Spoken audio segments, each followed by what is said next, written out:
ciência e tecnologia, agora tudo só. Macaco cidadão, macaco da civilização.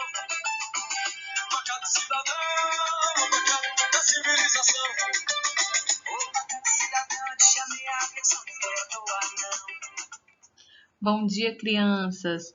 Hoje vamos iniciar mais uma aula de História e o tema da nossa aula de hoje será cidadania. Mas, afinal, o que é ser cidadão? Ser cidadão é ter direito à vida, à liberdade, à propriedade, à igualdade perante a lei, ter direitos civis.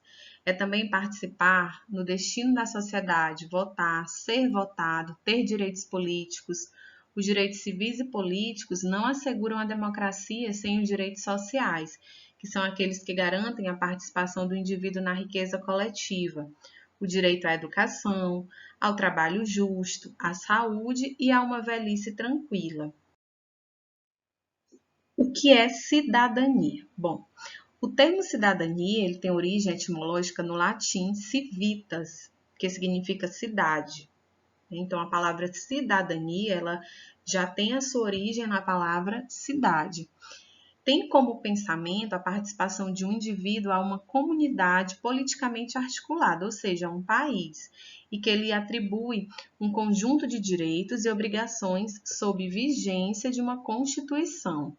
Pode-se dizer que a cidadania pressupõe direitos e deveres a serem cumpridos pelo cidadão, que serão responsáveis pela sua vivência em sociedade.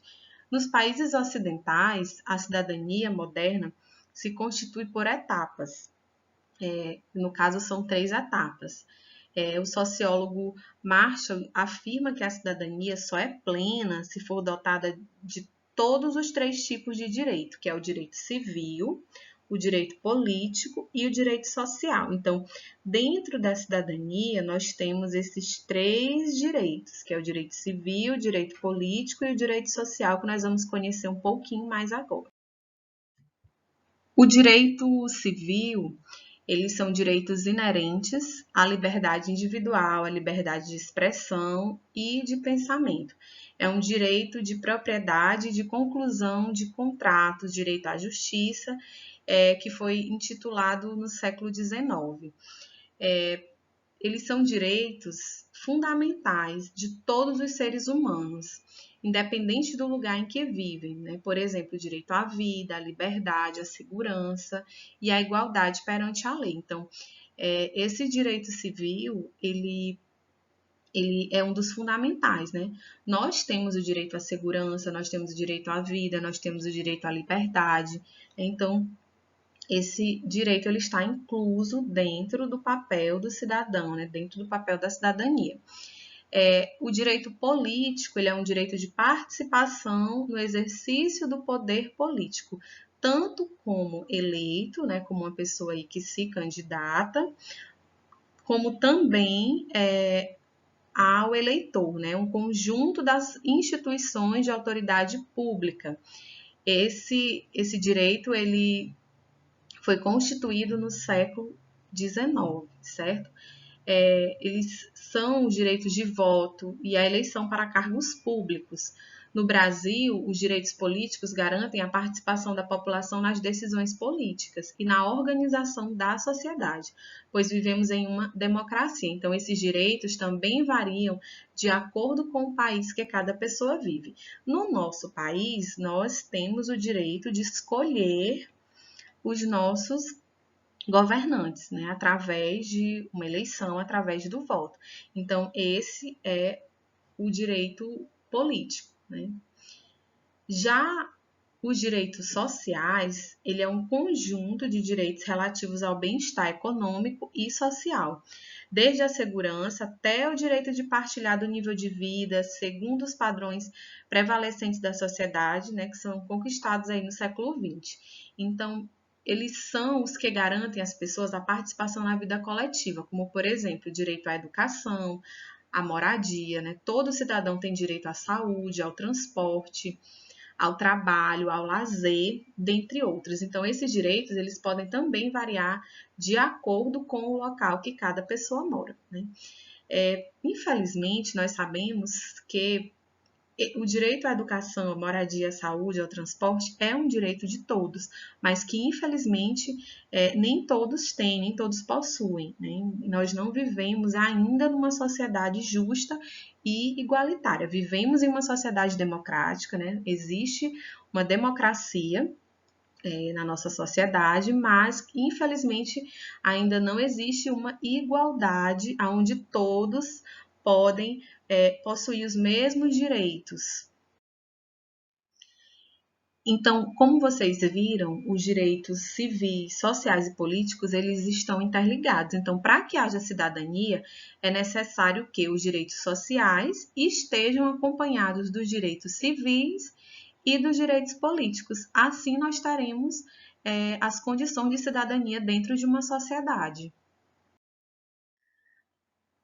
Então, desde o retorno à democracia, com os últimos presidentes aí, ocorreram melhoras significativas na qualidade de vida da população.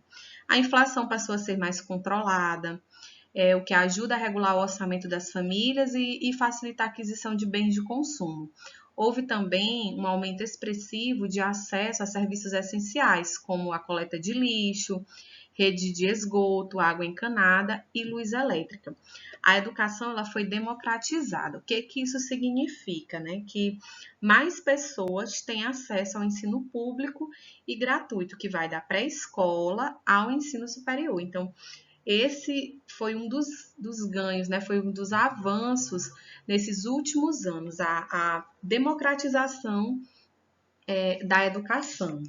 Mas nós também tivemos os retrocessos. Né? O que são esses retrocessos? São os pontos negativos, né? O que continua igual, o que não mudou. Né? Muitas pessoas ainda passam necessidade e seus direitos não são garantidos pelo poder público. É preciso ampliar, por exemplo, o saneamento básico, especialmente no interior do país, fornecer água encanada e luz elétrica a todos os brasileiros, acabar com o trabalho infantil e, por fim, a violência, né? Ampliar o acesso à moradia, atendendo aqueles que vivem em situação de rua. Por trás de tudo isso está o compromisso principal, que é eliminar a desigualdade, né, a desigualdade social, que faz poucas pessoas terem muito dinheiro e muitas pessoas não terem quase nada. Então, dentre esses avanços que foi possível observar, também teve os retrocessos, né, aquilo que não se modificou. Por exemplo, na primeira imagem, é possível observar uma casa com luz elétrica, né, uma moradia em que foi-se possível ter um acesso à luz elétrica. Mas nós podemos observar que não é uma moradia digna, né? Que não é uma moradia digna para uma família morar. Então, são avanços, né? Qual foi o avanço que nós podemos observar aí? Que se teve a luz elétrica nessa residência, né? Mas não se tem uma moradia de qualidade. Então, esse é o retrocesso, né? Aquilo que ainda continua. Outro exemplo é uma sala de aula, que na realidade aí não é nem uma sala de aula, é um pátio, né, de uma escola. Então, quando a gente fala de democratizar a educação, é isso. Todas as pessoas estão tendo acesso ao ensino público, porém, nem todos são de qualidade. Então, na imagem é possível observar as crianças tendo aula, né, tendo acesso à educação, só que eles não estão numa sala de aula, eles estão estudando no pátio da escola porque as salas de aula estão impossibilitadas, né, estão cheias. Então, é aquilo que eu falei para vocês no começo, nós temos os avanços, mas também temos ainda muito retrocesso.